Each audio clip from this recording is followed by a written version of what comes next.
गौतम बुद्ध हर दिन की तरह उस दिन भी सभा कर रहे थे।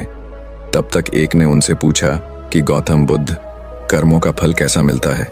कृपया इस बारे में आप मुझे समझाएं।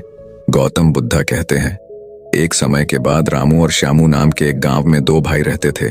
श्यामू अक्सर रामू को देखकर जलता था, क्योंकि रामू स्वभाव से बहुत अच्छा था, लेकिन श्यामू का स्वभाव ऐसा नहीं था।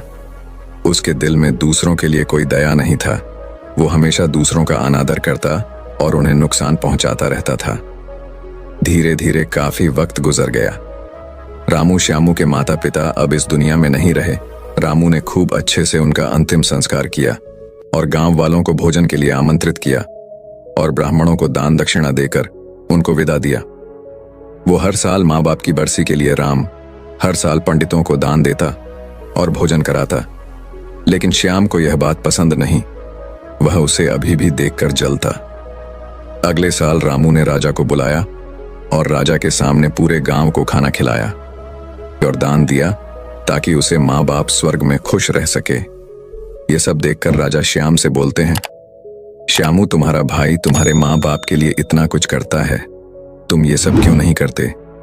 क्या तुम्हें समझ नहीं है कि तुम भी अपने माँ बाप के लिए कुछ ऐसा ही करो? श्याम में कुछ नहीं बोला और वहां से चला जाता है। वो इस बात को लेकर गुस्सा होता है कि आज रामू की वजह से उसकी राजा ने बेइज्जती कर दी। वो अपने अपमान का बदला लेने के बारे में सोचता है और अगले दिन एक ढोंग करना शुरू करता है। नगर के सामने जोर जोर से चीखने लगता है, मेरे माँ बाप मेरे सपने में आए थे, वो स्वर्ग में खुश नहीं है। वो चाहते हैं कि कोई उन्हें वहां जाके खाना बना के खिलाए, वो तभी खुश रहेंगे। उन्होंने मुझे सपने में कहा था, जो रामू को मेरे पास भेज दो, वो उनकी बहुत सेवा करता है, वो इसके साथ बहुत खुश रहेंगे। राजा कहते हैं, ये तो अच्छी बात है, लेकिन इसके लिए तो रामू को मरना पड़ेगा। रामू को सब समझ आता है ये सब कहीं ना कहीं उसको फंसाने की चाल है, लेकिन वो कहता है, चलो इसी बहाने मैं जरूर सेवा करके दिखाऊंगा। रामू मरने को तैयार हो जाता है। वो राजा से कहता है, राजा, आप अगले दिन नदी किनारे एक नाव का बंदोबस्त कराए। मैं नाव से कूदकर नदी में अपनी जान दे दूंगा और फिर मैं स्वर्ग में जाके माँ बाप की सेवा करूंगा। राजा कहते हैं, ठीक है, अगले दिन ये सारे बंदोबस्त कर दिए जाएंगे। रामू नदी से कूद जाता है और सारे गांव में सबको पता लग जाता है कि अब राम इस दुनिया में नहीं रहा। अब वो भी माँ बाप की सेवा करने के लिए स्वर्ग चला गया। श्यामा बहुत खुश था कि उसका इकलौता भाई दुनिया में नहीं रहा। जो भी राजपाट और जमीन है, अब वो सब उसका मालिक बनेगा। धीरे धीरे काफी दिन गुजर चले। एक दिन अचानक से राजा के दरबार के बाहर रामू बैठा होता है और जोर जोर से रो रहा होता है। राजा के सिपाही दरबार में ले जाते हैं और बोलते हैं, ये चमत्कार कैसे हुआ? तुम जिंदा कैसे हो? ये सब क्या बला है?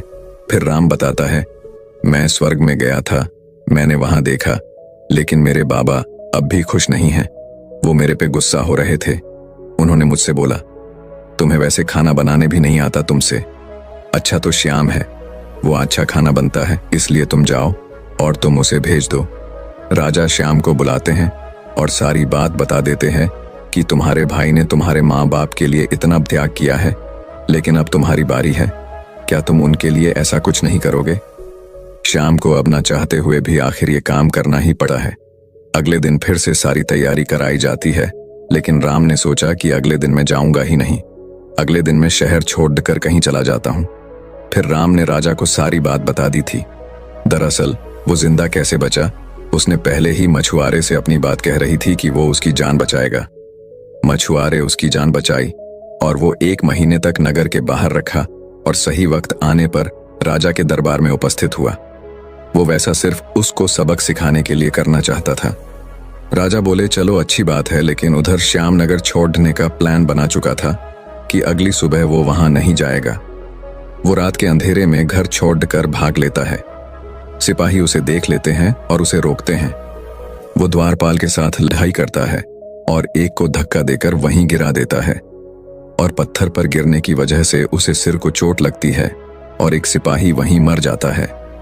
आखिरकार ये सारी बात राजा को पता लग जाती है। राजा उसे माफ करने वाले थे, लेकिन वो अब और गुस्सा हो जाते हैं। फिर अगली सुबह उसे नाव से वैसे धक्का दे दिया जाता है और वो उस नदी में डूब जाता है। अब उसे अपनी गलती का बहुत अफसोस होता है कि यह सब उसने ये क्या किया। जिंदगी की आखिरी मौके पर भी वह दूसरों का बुरा ही करना चाहा और आखिर में उसे भी अपने जान से हाथ धोने पड़े। तब गौतम बुद्ध समझाते हैं, कर्मों का फल ऐसा ही होता है। बुरे इंसान को आखिरी वक्त तक सही और गलत की पहचान नहीं होता। जिंदगी ऐसी ही नहीं चलती, जिंदगी समझने की चीज है। उसने महात्मा से पूछा, कर्म कैसे बनते हैं? फिर महात्मा ने बोला, अच्छे कर्म के बनने से पहले हमें इस पर ध्यान देने की जरूरत है कि आखिर अच्छे कर्मों बनने का सबसे पहला पड़ाव क्या है। मनुष्य के द्वारा किए जाने वाले सभी कर्म उसके विचारों से निर्मित होते हैं। हमारी सकारात्मक या नकारात्मक सोच विचारों को जन्म देती है और वही विचार कर्म बनते हैं। इस तरह सोच सकारात्मक होने पर ही अच्छे कर्मों का निर्धारण हो सकता है। उसने फिर महात्मा से पूछा, पाप का फल कब मिलता है? फिर महात्मा ने बोला, पाप का फल किए गए कर्म पर निर्भर करता है। यदि आपके द्वारा किए गए कार्य बुरे हैं और वो अच्छे कर्मों की तुलना में अधिक है तो इसका फल आपको अगले जन्म में भोगना पड़ेगा। यदि बुरे कर्म कम है तो इसका भुगतान आपको इसी जन्म में करना होगा। इस प्रकार यह चक्र चलता रहता है।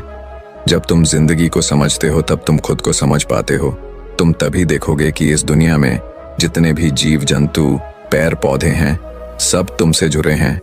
उनकी रक्षा करना, उनके बारे में अच्छा सोचना और उनका भला करना भी तुम्हारी जिम्मेदारी है। जब तुम दूसरों के लिए अच्छा करते हो तो बदले में तुम्हारे लिए भी अच्छा होता है। लेकिन जब तुम किसी दूसरे का बुरा करते हो और तुम्हें लगता है कि तुम्हारे साथ बुरा नहीं होगा और हो सकता है कि शायद उस वक्त तुम्हारे साथ बुरा ना भी हो, लेकिन ऐसा कुछ नहीं, कभी ना कभी तुमको उसका हर्जाना भुगतना ही पड़ता है। इसीलिए तुम्हें यहाँ पे किसी का बुरा करने का कोई हक नहीं है। तुम्हें यहाँ पे किसी के साथ गलत व्यवहार करने का कोई हक नहीं है, क्योंकि कर्मों का फल कभी ना कभी मिलता ही है। रमेश की पत्नी को बहुत गुस्सा आता था और वो गुस्से में किसी को कुछ भी बोल देती थी। लेकिन ज्यादा गुस्सा और फालतू बोलने की वजह से कभी कभी उसके घर वालों को काफी दुख होता था कि उसे इतनी भी समझ नहीं है कि गुस्से में क्या बोलना चाहिए और क्या नहीं बोलना चाहिए। लेकिन गुस्सा करने के बाद जब उसका गुस्सा शांत होता तब वो आके माफी भी मांगती कि मेरे से बहुत बड़ी गलती हो गई, मुझे क्षमा करें, आगे से मैं ऐसा बिल्कुल नहीं करूंगी।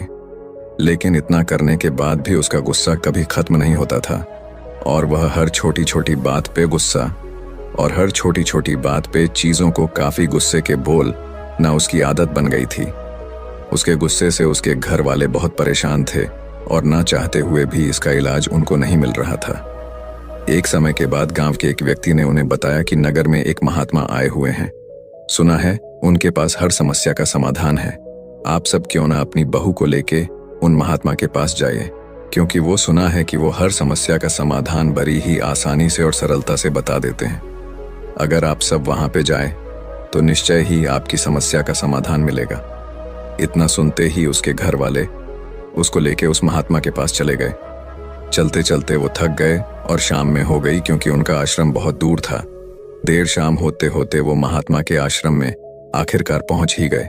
महात्मा के आश्रम में जाकर देखा तो वो सभा कर रहे थे और लोगों को प्रवचन दे रहे थे।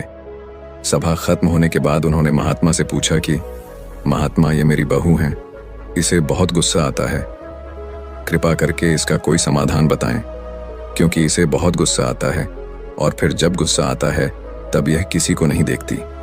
सच झूठ, सही गलत की इसे कोई समझ नहीं रहता। बस मन में जो आता है ये बोल देती है और बाद में माफी भी मांगती है, लेकिन अपनी आदत कभी नहीं सुधारती। आप ही बताइए कि भगवान, हम कैसे क्रोध को नियंत्रित करें? कृपया हमें इसका उपाय बताएं। महात्मा मुस्कुराए और बोले, एक कहावत है, क्रोध से पहले सोचो, उसे दोबारा उगलने से रोको। उन्होंने बोला, इसका क्या मतलब है? आप जरा खुल के ही बताइए, हमें ये बात समझ में नहीं आ रही। महात्मा फिर मुस्कुराए और बोले, मैं तुम्हें एक कहानी सुनाता हूं। ये कहानी निश्चय ही तुम्हारे सवालों के सारे जवाब दे देगी। एक समय की बात है, एक छोटे से गांव में एक बुढ़िया रहती थी। उनका नाम धन्या था। धन्या बहुत ही प्यारी और दयालु महिला थी, लेकिन एक समस्या उनके गुस्से की थी। वे छोटी छोटी बातों पर बहुत जल्दी गुस्सा हो जाया करती थीं। जब उसे गुस्सा आता तो कभी नहीं देखती उसके सामने कौन है और कौन नहीं। वो सबको गुस्से में अपने से छोटा ही समझती थी। बुढ़िया जितनी गुस्सैल थीं, उतनी ही लालची थीं। उसके मन में धन और पैसों को लेकर अपार लालच था। एक समय बुढ़िया के पास खाने को कुछ नहीं बचा और वो पैसे भी नहीं नहीं चाहती थी, तो उसके मन में तरकीब सूझी। उसे याद आया गांव में मेला लगा है, क्यों ना इस मेले से कुछ लाभ लिया जाए। धन्या ने सोचा कि यह एक अच्छा मौका है कि उनके गुस्से को कुछ सीख मिले। उन्होंने गांव के लड़कों को बुलाया और कहा, मेरे पास एक चुटकुला है। अगर तुम मुझे हंसाओगे तो मैं तुम्हें एक सिक्का दूंगी, लेकिन अगर तुम मुझे हंसा ना पाओगे तो तुम्हें मुझसे 2 सिक्के देने होंगे। अब बुढ़िया अंदर ही अंदर बहुत खुश हो रही थी कि इन बच्चों को बेवकूफ बना के अब मैं पैसे भी कमा लूंगी और मेरा काम भी चल जाएगा। इन्हें भला क्या पता लगता है, बच्चे तो वैसे ही चुटकुला से हंसते हैं। लड़के राजी हो गए। धन्या ने चुटकुला सुनाना शुरू किया, परंतु उनकी बुद्धि इतनी तेज थी, वे सब उस बुढ़िया के बारे में अच्छी तरह जानते थे कि वो लोगों को बेवकूफ बनाती है और वो धन की कितनी लालची है। इसलिए सभी लड़के मिलकर पहले से ही प्लान बना लिए थे कि हमें इसके चुटकुले पर हंसना नहीं है और जो मर्जी हो जाए, हमें बेवकूफ नहीं बनना है। बुढ़िया ने उन लड़कों से पूछा, क्या तुम सभी तैयार हो? लड़कों ने जवाब दिया, हाँ बिल्कुल, हम सब तैयार हैं, आप चुटकुला सुनाओ। फिर बुढ़िया ने एक मजेदार चुटकुला सुनाया, लेकिन किसी भी लड़के ने थोड़ी सी भी हंसी नहीं निकाली। बुढ़िया थरी सहमी, लेकिन उसे 2 सिक्के डबल देने थे, इसीलिए उसने दे दिया। उसके मन में उपाय आया। उसने मन ही मन सोचा, अगले बार वो इससे भी बेहतर चुटकुला सुनाएगी और पक्का सबको हंसा के ही मानेगी। इस बार बढ़िया ने फिर एक चुटकुला सुनाया, लेकिन इस बार भी कोई लड़का नहीं। अब बढ़िया थोड़ा गुस्से में आ गई। वो जितनी बार भी चुटकुले सुनाती, गांव में से कोई भी लड़का नहीं हंसता। वे फिर सब धन्या के चुटकुले पर हंसने के बजाय अपनी हंसी को दबा लिया। उसके बाद धन्या ने एक बार फिर कोशिश की और फिर बार बार, लेकिन हर बार उनके पास 2 सिक्के देने ही पड़े। अब उसके पास कोई चारा नहीं बचा। अंत में बुढ़िया ने जितने भी सिक्के लिए थे उन लड़कों को दे दिए और वहां से रोते रोते चली गई। उसने सबक लिया कि आज के बाद वो गुस्सा करना छोड़ देगी। इससे धन्या ने सीख ली कि गुस्सा करने से केवल नुकसान होता है। उन्होंने गुस्से को कम करने का निर्णय लिया और अब उनके गुस्से की बारीकी से संभाल रखते थे। उन्होंने समझ लिया कि हंसी और प्रेम के माध्यम से वे अपने आप को और अपने आसपास के लोगों को खुश रख सकती थीं। उसकी ज्यादा लालच और ज्यादा बोलने की वजह से उसने खुद के पैर पे कुल्हाड़ी मारी थी और अब उसने सभी सारा कुछ गंवा दिया। उसके पास अब पश्चाताप करने को भी कुछ नहीं बचा। अंत में वो खाली हाथ घर को लौट गई। इस कहानी को सुनकर लड़की के माँ बाप ने बोला, महाराज अब आप ही बताइए, गुस्सा को आखिर कम कैसे किया जाए? आप जो बोलेंगे हम निश्चय ही करेंगे। संत ने कहा, अब मैं तुम्हें जो बातें बताने जा रहा हूं उसे तुम ध्यान से सुनो, क्योंकि यह बातें तुम्हारी जिंदगी बदलने वाली है। कम गुस्सा रखने के कई फायदे होते हैं जो हमारे स्वास्थ्य, संबंध और मानसिक स्थिति को सुधार सकते हैं। 1. स्वास्थ्य सुधार। ज्यादा गुस्सा रखने से हमारे शारीरिक स्वास्थ्य पर बुरा असर पड़ता है। गुस्से के कारण हृदय रोग, उच्च रक्तचाप, मानसिक तनाव और अन्य स्वास्थ्य समस्याएं हो सकती हैं। ये सच है। ज्यादा गुस्सा इंसान को बीमार बना देता है और ज्यादा गुस्सा करने से इंसान चिड़चिड़ा भी बन जाता है और एक गुस्से वाला इंसान हमेशा अंदर से बीमार ही रहता है। कम गुस्से से शारीरिक स्वास्थ्य सुधरता है। इसीलिए अगर तुम्हें स्वस्थ रहना है और इन सारी बीमारियों से बचना है तो तुम्हें कम गुस्सा करने की आदत डालनी चाहिए। 2. बेहतर संबंध। अधिक गुस्से से आसपास के लोग हमसे दूर हो जाते हैं। कम गुस्सा रखने से हम अपने परिवार, दोस्त और समाज में अच्छे संबंध बना सकते हैं, क्योंकि गुस्से में हम हमेशा दूसरों की बेइज्जती करते हैं और हम प्यार भरे शब्द उन रिश्तों में नहीं बोल पाते जहां बोलना चाहिए। और जहां पे प्यार भरे शब्द नहीं, वहां पे भला रिश्ता कैसे रहेगा? क्योंकि रिश्ते प्रेम के सहारे चलते हैं। और जिन रिश्तों में प्रेम नहीं, और जिन रिश्तों में तुम प्यार से बात नहीं करोगे, तुम प्यार से बोलोगे नहीं, वहां पे भला रिश्ते कैसे टिकेंगे? इसीलिए रिश्ते को संभालना है तो पहले प्यार से बोलना सीखो। लेकिन तुम प्यार से तभी बोलोगे जब तुम्हें कम गुस्सा आएगा। इसीलिए ये जरूरी है कि तुम कम गुस्सा करो। 3. बेहतर निर्णय। कहते हैं एक अशांत मन कभी भी सही फैसला नहीं ले सकता, इसलिए सही फैसला लेने के लिए मन का शांत होना जरूरी है। लेकिन मन तभी शांत होगा जब तुम्हें गुस्सा कम आएगा।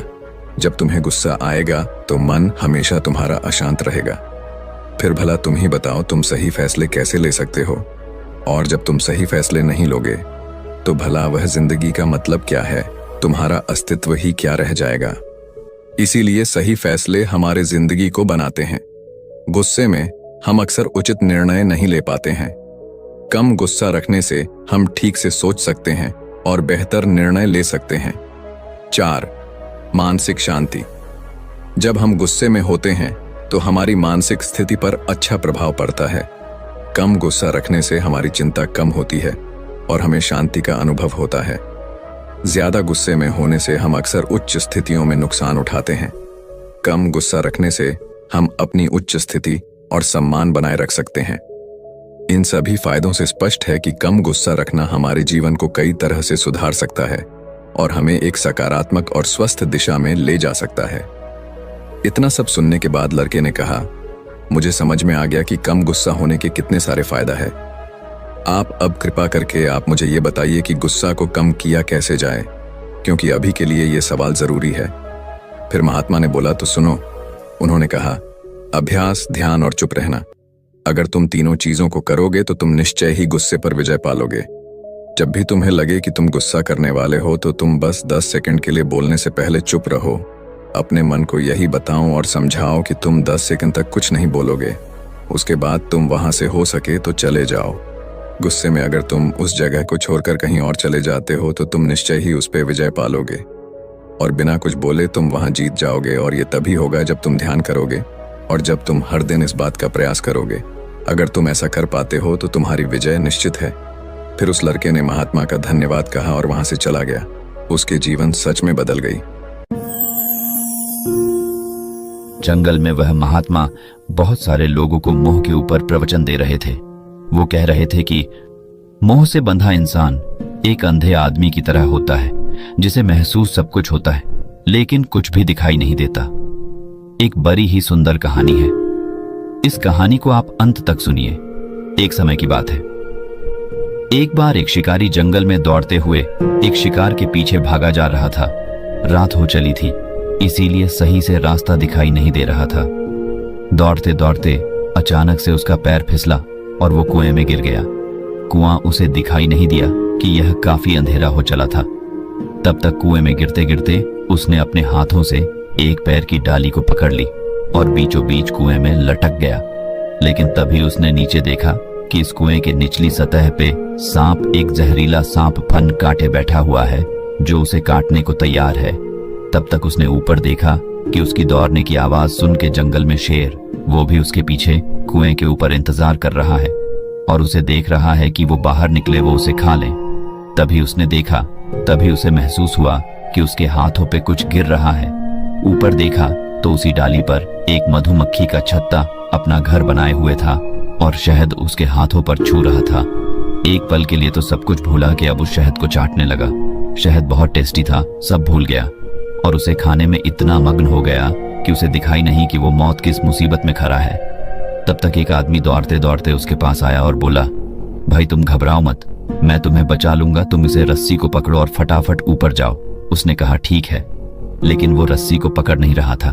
उसने बोला, क्या हुआ, रस्सी क्यों नहीं पकड़ रहे हैं, जल्दी करो। उसने कहा, 1 मिनट रुको, मैं शहद को एक बार फिर से चख लूं क्योंकि मेरा बड़ा मन है। उसने कहा, टाइम नहीं है, तुम जल्दी करो।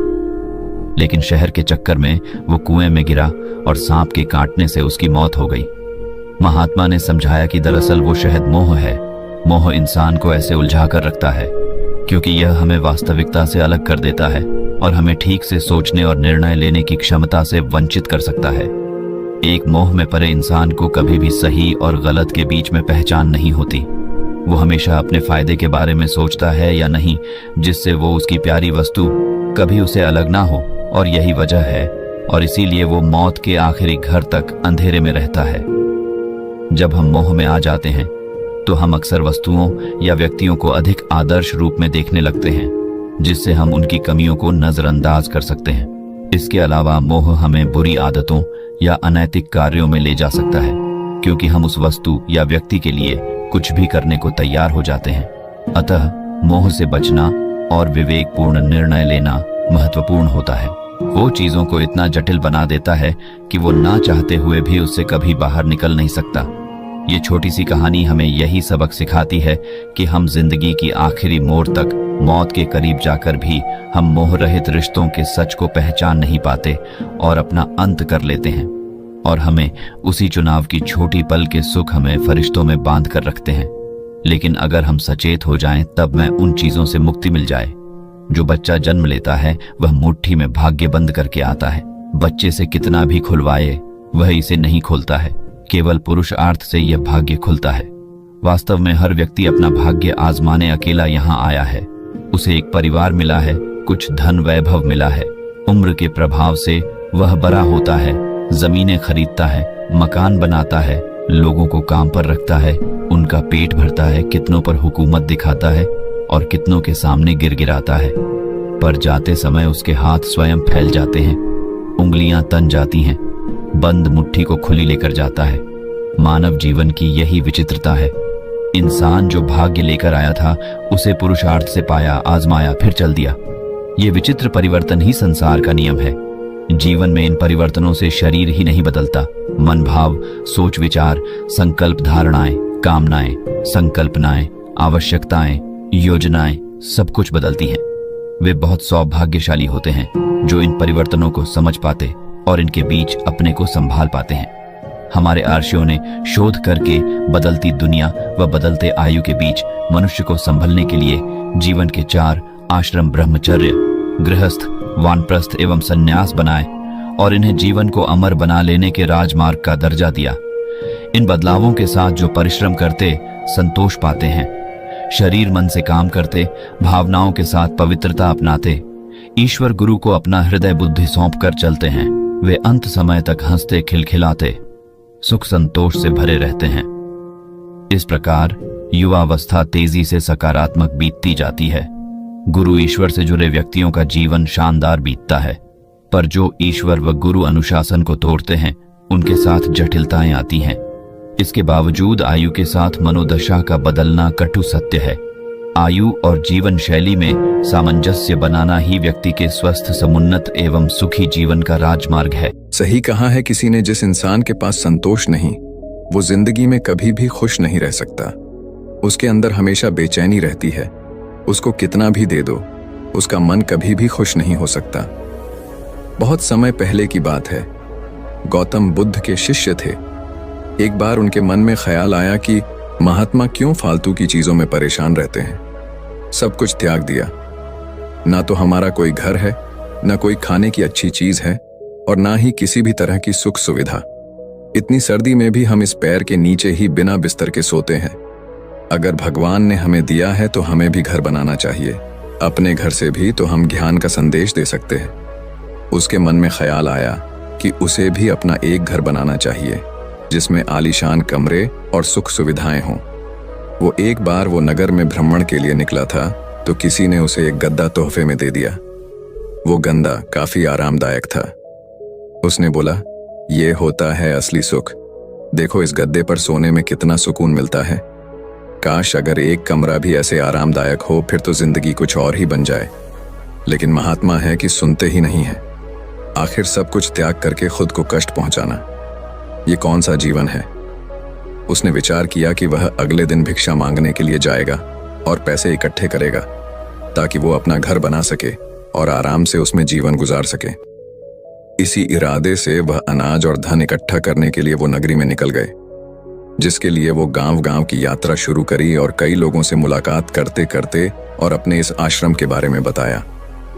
इसी यात्रा के दौरान उनकी मुलाकात एक किसान से हुई।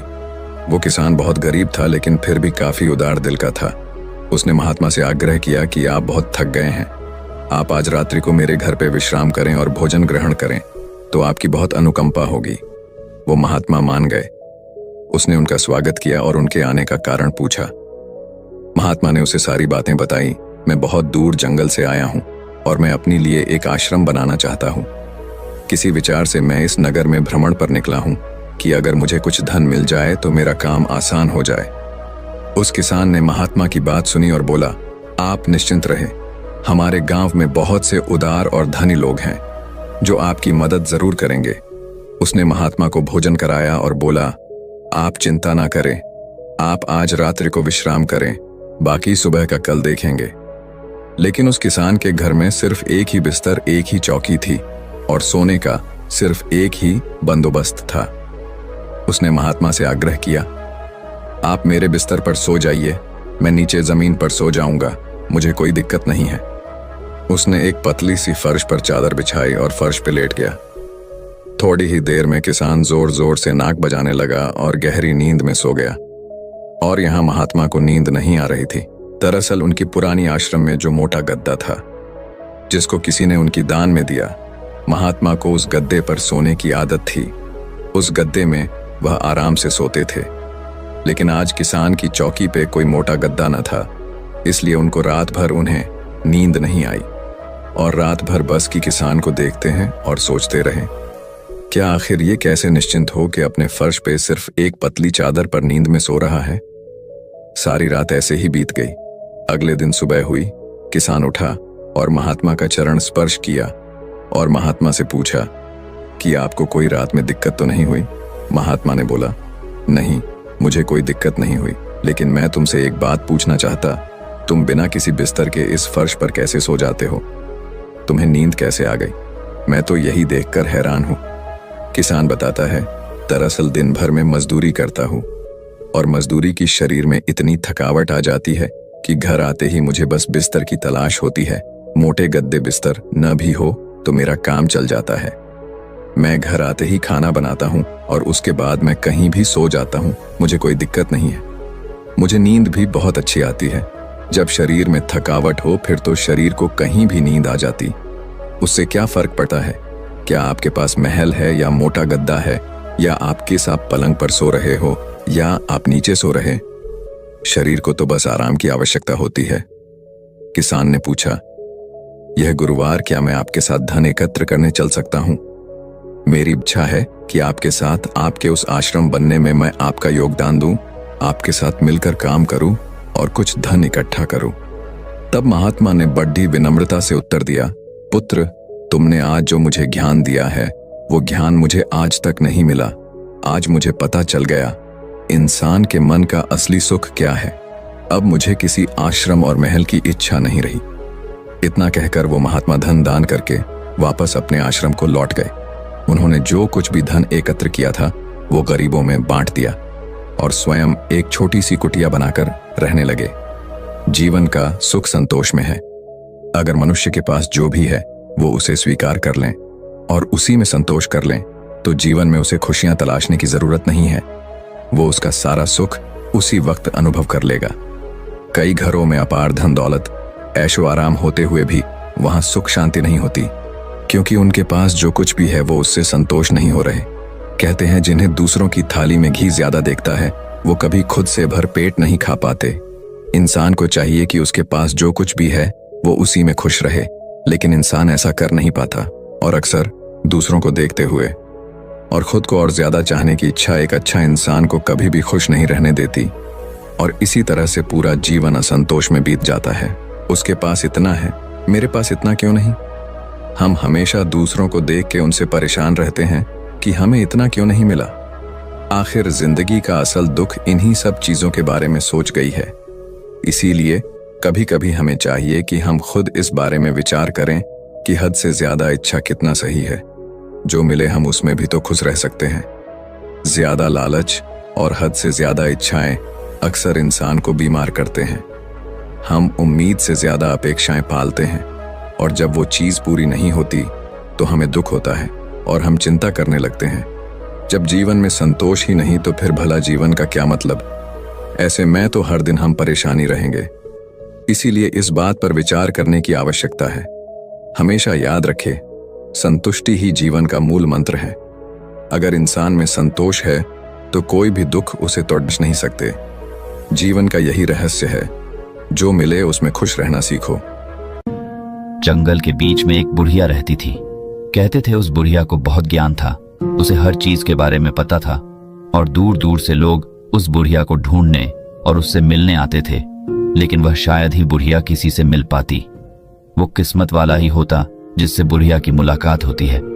एक समय की बात है, एक बार शहरी लड़का उस बुढ़िया को खोजने के लिए जंगल में निकल पड़ा। उसने सुना था कि बुढ़िया कहती थी कि शब्दों में जीवन को बदलने की ताकत होती है। वो उसी का जवाब पाने के लिए उससे मिलना चाहता था। निकलते निकलते शाम हो गई और वो थक गया। 2 दिन लग गए, लेकिन जंगल के एक छोर से उस छोर तक उसे कोई भी आश्रम नहीं दिखा। आखिरकार अंत में उसे एक छोटी सी झोपड़ी दिखाई दी। उसने देखा कि उसमें एक लाइट जल रही है। वो वहां पे गया तो देखा कि वहां पे सिर्फ एक लड़की थी। उसने लड़की से बोला कि क्या आप वही बुढ़िया हो? लड़की ने कहा, नहीं, वो मेरी माँ है, लेकिन वो वहां पे है नहीं। उसने कहा कि मुझे उस बुढ़िया से मिलना है, मुझे उसके बारे में बताओ। लड़की ने उसे 3 टोकरियां दी और कहा, तुम इसे लेकर जंगल के सीधी दिशा में चले जाओ और कहीं भी मुड़ना मत। उस टोकरी में से एक काफी आकर्षित सुगंध आ रही थी। लड़के ने पूछा, आखिर इस टोकरी में है क्या और इसमें से इतनी सुगंध क्यों आ रही है? उसने बोला, मुझे नहीं पता, लेकिन अगर मेरी माँ मिले तो उनको तुम ये जरूर से दे देना। उसने बोला, ठीक है, कहाँ इसे लेकर तुम सीधे चलते रहो, लेकिन याद रखना ये सफर आसान नहीं है। रास्ता जैसा भी हो तुम बस चलते रहना। तुम्हें उससे मिलना है तो तुम्हें सीधी दिशा में चलना होगा। रास्ते में विपत्तियां आएंगी, लेकिन तुम हमेशा सच बोलना। उसने कहा, ये क्या बात है, हमेशा सच बोलना? आखिर मुझसे रास्ते में कौन मिलने वाला है? उसने कहा, मुसीबतें। लड़की ने समझाया कि शब्दों में बहुत ताकत होती है जिसे तुम अपने जीवन को बदल सकते हो। उसने कहा, ये एक मजाक की बात है, शब्दों से भला जीवन का कोई कैसे बदल सकता है? उसने पूछा कि तुम बढ़िया से क्यों मिलना चाहते हो? उसने बताया कि वही जो तुम कह रही थी, जो तुम अभी बोला कि शब्दों में जीवन बदलने की ताकत है। ये कैसे होता है, मुझे इसके बारे में बताओ।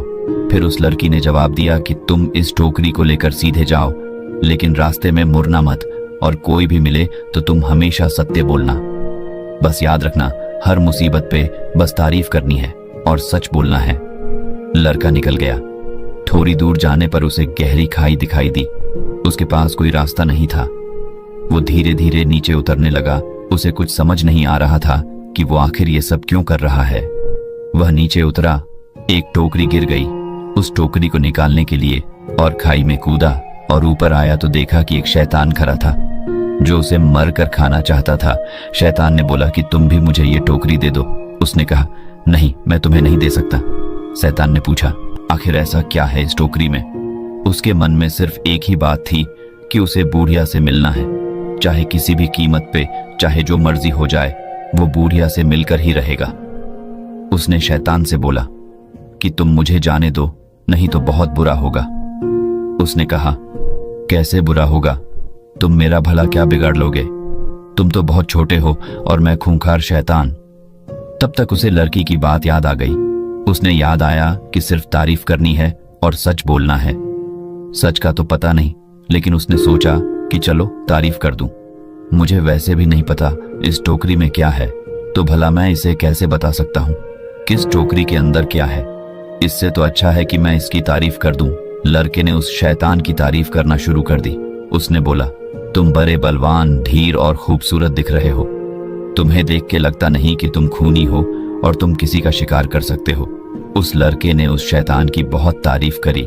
शैतान प्रसन्न हुआ और उसे वहां से जाने दिया। वो शैतान मन ही मन बहुत खुश हो रहा था और लड़का भी धीरे धीरे आगे निकल गया।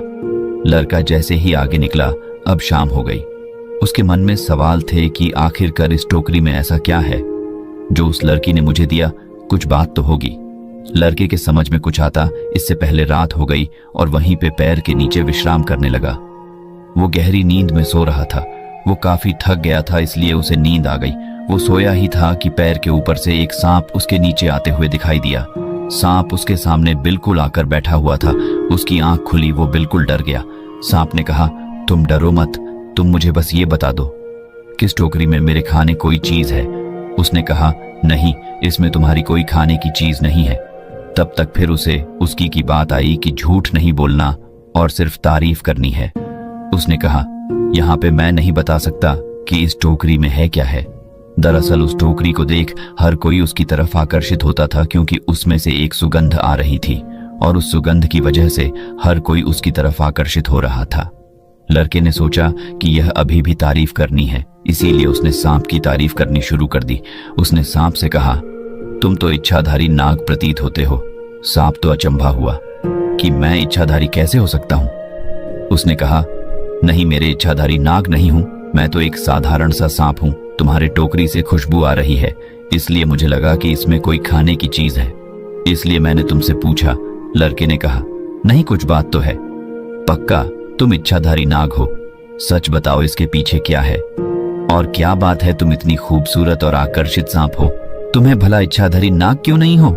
सांप अपनी तारीफ सुनकर खुश हो गया और बोला, चलो ठीक है, तुम जाओ, मैं तुम्हें नहीं काटूंगा, तुम आगे बढ़ सकते हो। वो लड़का धीरे धीरे आगे बढ़ता गया। उसके मन में अभी भी सवाल था कि आखिर स्टोरी के अंदर ऐसा क्या है जिसको, जैसे कि सुगंध इतनी तीखी है और इसकी तरफ हर कोई आकर्षित हो रहा है। कुछ बात तो है, कहीं ये बुढ़िया बेवकूफ तो नहीं बना रही है, कहीं ऐसा तो नहीं किसी वजह से मैं फंस जाऊं, क्या बात हो सकती है? यही सोचते हुए आगे बढ़ चला। धीरे धीरे वो आगे बढ़ता चला। थोड़ी देर बाद उसे बुढ़िया दिखाई दी। बुढ़िया को देखकर खुश हो गया कि चलो शुक्र है, अब तो मिल गई। बुढ़िया उसे देखते ही पहचान लिया, क्योंकि उसके हाथ में टोकरी थी। बुढ़िया ने उसे टोकरी मांगा और तब लड़के ने सबसे पहले पूछा कि पहले तुम मुझे ये बताओ कि टोकरी में ऐसा क्या है, आखिर ये खुशबू की चीज की आ रही है। बुढ़िया ने कहा, मैं तुम्हें इसका जवाब बाद में दूंगी, पहले तुम मुझे बताओ कि तुम यहाँ पे क्या करने आए हो, तुम्हारा मकसद क्या है और तुम्हें क्या जानना है। लड़के ने कहा, तुम्हारी वजह से मैं इतनी समस्या में और इतनी मुश्किलों का सामना करते हुए कैसे कैसे बचते आया हूँ, वो तो मैं ही जानता हूँ। इसीलिए पहले तुम मुझे बताओ कि इस टोकरी में ऐसी क्या खतरनाक चीज है जिसमें से ऐसी खुशबू आ रही है। बुढ़िया ने कहा, अब तुम मुझसे पूछ सकते हो कि तुम्हारे क्या सवाल है और तुम क्या जानना चाहते हो। लड़के ने कहा, मैं जानना चाहता हूँ कि शब्दों में आखिर कितनी ताकत होती है। तुमने कहा कि शब्दों की ताकत बहुत है, शब्दों में जीवन बदलने की शक्ति है, लेकिन वो कैसे? बुढ़िया मुस्कुराई और बोली, तुम इतनी दूर से सफर करते हुए आ रहे हो, लेकिन क्या तुम्हें इतनी छोटे से बात का और ये तुम्हारे सवाल का जवाब नहीं मिला? लड़का बोला, नहीं, ये हम क्या मजाक है। बुढ़िया ने कहा, दरअसल तुमने जिनको जवाब दिया, क्या तुमने देखा कि तुमने जैसे ही उनसे तारीफ करी, तुमने उनसे जैसे बात करी, तुम साथ वैसे होते गए। तुम सोच के देखो, अगर तुम उस राक्षस को सच बता दिए होते, लेकिन तुम्हें सच तो पता ही नहीं था, लेकिन तुमने सिर्फ उसी की तारीफ करी, यानी तुमने उसके लिए अच्छा बोला और अच्छा बोल देने से ही वो खुश हो गया और उसने तुम्हें जाने दिया। यानी तुम्हारे शब्दों में इतनी ताकत है, अगर तुम चाहो तो तुम वहां पे मर सकते थे और अपनी जान से हाथ धो बैठते, लेकिन तुम्हारे शब्दों ने ही तुम्हें जीवन दान दिया और तुम आगे तक बढ़े। वो सांप भी चाहता था तुम्हें मार सकता था और वो चाहे तो वो भी तुम्हें खा सकता था, लेकिन फिर भी तुमने उसकी तारीफ करी, उसके लिए अच्छा बोला, इसीलिए तो वहां से बच गए। सोच के देखो, अगर तुमने किसी के बारे में भी झूठ बोला होता, या तुमने किसी के बारे में भी कुछ गलत बात बोली होती, या तुम लड़ने के बारे में सोचते, तो तुम कभी भी ऐसा नहीं कर पाते और न ही तुम जित पाते। अब मैं तुम्हें बता रही हूं कि सच बोलने के और शब्दों में कितनी ताकत होती है। तुम इस बात को सुनो, उसके बाद मैं बताऊंगी कि इस टोकरी में क्या है और ये खुशबू किस चीज से आ रही है। पहले तुम मुझे सही सही बताओ कि तुम्हें जीवन में अगर कामयाबी मिल जाए तो तुम सबसे पहले क्या करोगे? उसने पूछा। कामयाबी मिल जाए, इससे आपका क्या मतलब है?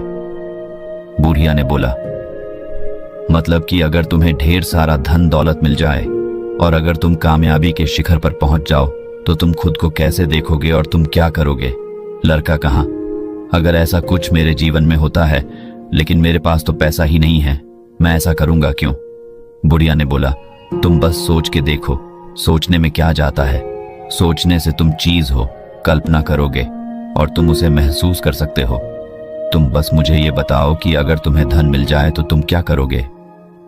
थोड़ी देर सोचने के बाद उसने जवाब दिया कि मैं इस दुनिया घूमना चाहूंगा, इन पहाड़ों, नदियों, शहरों और हर वो चीज और हर वो सच्ची जगह पे घूमना चाहूंगा जो घूमने लायक है, और मुझे लगता है कि ये सबसे अच्छी बात है। तभी उसका ध्यान आता है और वो अचानक से सदमे में चला जाता है और कहता है, मेरे पास पैसा नहीं है तो मैं घूमूं और कैसे? बुढ़िया ने जवाब दिया, अगर सिर्फ सोचने मात्र से तुम्हारे अंदर उस काम को करने की हिम्मत आ रही है तो भला सोच के देखो। अगर तुम ऐसा कर पाते हो तो फिर क्या होगा? जिंदगी में एक बात हमेशा याद रखना, हम जैसा सोचते हैं वैसा हम करते हैं और वैसा हम बन जाते हैं। जो हमारी सोच है हमारी भविष्य का निर्माण करती है और वैसे ही हम होते जाते हैं। इसीलिए जिंदगी में कुछ पाने के लिए या कुछ बनने के लिए सबसे पहले हमें सोचना जरूरी है। हमें चाहिए कि उस बारे में सोच के हमें दिन प्रतिदिन उस पर काम करना जरूरी है। अगर हम काम करेंगे तभी हमें परिवर्तन दिखेगा और परिवर्तन गलतियों से मिलता है और अनुभव उसी को कहते हैं। इसीलिए तुम सोचो, कल्पना करो, उसके बारे में मेहनत करो, तभी सारी चीजें तुम्हें मिलेंगी जो तुम चाहते हो। मेरे गुरु की एक कहानी है, वो मैं तुमको सुनती हूँ। ये तुम्हारा मार्गदर्शन जरूर करेगी। मेरे गुरु बड़े ज्ञानी और भले इंसान थे। वे हमेशा लोगों की मदद करते और उन्हें समझाते थे कि शब्दों की ताकत कितनी है। एक दिन उन्होंने गांव के लोगों को एक चुनौती दी। तुम हमेशा कहते रहते हो कि शब्दों में जीवन बदलने की ताकत है, शब्दों में जीवन बदलने की ताकत है। ये क्या मजाक लगा रखा है? अगर शब्दों में सच में जीवन बदलने की ताकत है तो तुम उसके बारे में कुछ साबित करके दिखाओ। उन्होंने कहा, मैं तुम्हें एक सच्ची बात बताऊंगा जिसे तुम्हें पूरा करना होगा। यदि तुम इसे पूरा कर पाओगे तो मैं तुम्हें बड़ा तोहफा दूंगा। वे एक बड़े पत्थर के पास ले गए और उस पत्थर पर एक चिट्ठा लिख दिया। चिट्ठा में लिखा था, यह भारी पत्थर उस स्थान तक ले जाओ जहां तुम्हारे दुख समाप्त हो जाते हैं। लोगों ने सोचा ये क्या बेकार की बात लिखी है। फिर भी इनाम के लालच में सभी लोग उस पत्थर को उठाने की कोशिश करने लगे, पर वह बहुत भारी था और किसी ने भी उसे उठाने में सफलता नहीं पाई। एक छोटे बच्चे ने महात्मा से कहा, महात्मा जी, मैं तो समझ नहीं पा रहा कि आप यह कैसे कर सकते हैं। क्या यह सच है कि यह पत्थर हमारे दुखों का समापन करेगा? हम इसको कैसे लेकर जा सकते हैं? महात्मा ने हंसते हुए कहा, बेटा, इस पत्थर का उद्देश्य तुम्हें यह बताना है कि जब तुम सच्ची निश्चितता और ईमानदारी से किसी काम में जुट जाते हो तो तुम्हारी ताकत कितनी होती है। अगर तुम इस पत्थर को उठा सकोगे तो यह सिर्फ एक पत्थर है, लेकिन अगर तुम अपनी निश्चितता के साथ खड़े हो तो तुम किसी भी कठिनाई को पार कर सकते हो। इस पर उस छोटे बच्चे ने फिर से पत्थर की ओर देखा और अचानक उसने देखा कि उस पत्थर को उठाना मुमकिन है। उसने अपनी सारी ताकत और ईमानदारी का उपयोग करके पत्थर को उठा लिया। दरअसल वह एक पत्थर की आकृति थी, लेकिन अंदर से बिल्कुल खोखला था। लेकिन वो देखने में इतना बड़ा था जैसे कि वो बहुत भारी हो। लोग जोर तो लगा रहे थे, लेकिन उनके मन में बात बैठी हुई थी, ये पत्थर बहुत भारी है, और वह चाहकर भी उसे हिला नहीं पा रहे थे। वो जोर तो लगाते, लेकिन के मन में बार बार ये चीज आती थी, ये पत्थर हिलने वाला नहीं है और ना ही ये कहीं जाने वाला है। क्यों? ये पत्थर बहुत भारी है, लेकिन सिर्फ उस शब्दों की ताकत से उसे समझ लेने से वो पत्थर हल्का हो गया। ये सारी चीजें और सारा बस हमारे मन का है और कुछ भी नहीं। जीवन में हम जिस काम को बहुत ही मुश्किल समझते हैं, जिसे हम बहुत असंभव समझते हैं, हमें ये लगता है कि ये बहुत ही असंभव है, इस काम को हम कर नहीं सकते, लेकिन सच में वो सिर्फ मन का वहम है और हम चाहते हुए भी उस काम को कर नहीं कर पाते। महात्मा ने उसे एक बड़ा तोहफा दिया और कहा, बेहद शक्तिशाली और सच्चे शब्दों की ताकत को समझने के लिए तुम्हें यह चुनौती दी गई थी, तुमने उसे पूरा किया है। अब यह तोहफा तुम्हारे उस संघर्ष की प्रतिबिंब है जिसे तुमने जीता है। सफलता पाने के लिए कुछ महत्वपूर्ण नियम होते हैं जिन्हें अक्सर सफल लोग अपनाते हैं। ये नियम उन्हें उनके लक्ष्य की ओर आगे बढ़ने में मदद करते हैं और उन्हें अपने सपनों को हासिल करने की सिद्धि तक पहुंचाते हैं। अंत में ये लड़के ने पूछा कि वो सब तो ठीक है, मैं समझ गया, लेकिन अगर इस टोकरी में है क्या? बुढ़िया ने कहा, दरअसल इस टोकरी में कुछ भी नहीं है, इसमें कुछ खास फूल है जो मैंने अपने संध्या बंधन के लिए मंगवाए थे। ये फूल यहाँ नहीं मिलते। इन फूलों में इतनी सुगंध है कि सबको आकर्षित कर लेते हैं और इन फूल की जिज्ञासा ही तुम्हें यहाँ तक लेके आई है। उस लड़के को सारे सवालों के जवाब मिल गए और उसने उससे बूढ़िया का धन्यवाद कहा और वहां से खुशी खुशी चला